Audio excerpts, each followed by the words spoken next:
পেহেলগাঁও হামলার 15 দিনের মাথায় অপারেশন সিঁদুরের মাধ্যমে পাকিস্তানকে যোগ্য জবাব দিয়েছে ভারতীয় সেনা, আর যা আপনারা প্রত্যেকেই জানেন।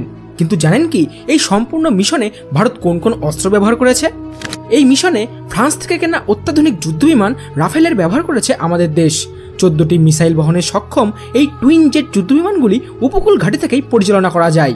বিমানের পাশাপাশি ভারত এই মিশনে ব্যবহার করেছে অত্যাধুনিক 2টি মিসাইল, যার মধ্যে একটি হলো ক্যাল্প ক্রুজ মিসাইল, যা অনেক দূর থেকে নির্ভুলভাবে লক্ষ্যবস্তুর দিকে আঘাত হানতে সক্ষম, যা বিমান, জাহাজ ও মাটি এই 3 জায়গা থেকেই উৎক্ষেপণ করা যায়। আর অন্যটি হলো হ্যামার মিসাইল, যেটিকে GPS, infrared imaging, laser targeting সিস্টেমে সজ্জিত করা। আর সর্বশেষ যার কথা না বললেই নয় তা হলো কামিকাজ ড্রোন, যেটিকে আত্মঘাতী বা সুইসাইড ড্রোনও বলা হয়, কারণ এই ড্রোনগুলি লক্ষ্যবস্তু অনুসন্ধান করে তারপর সেই লক্ষ্যবস্তুগুলোকে ধ্বংস করে দিয়ে নিজেদেরকেও ধ্বংস করে দেয়। আর এই জন্য এই ড্রোনগুলোকে সুইসাইড ড্রোনও বলা হয়। আর এগুলির সাহায্যেই পাকিস্তানকে যোগ্য জবাব দিয়েছে আমাদের 3 বাহিনী।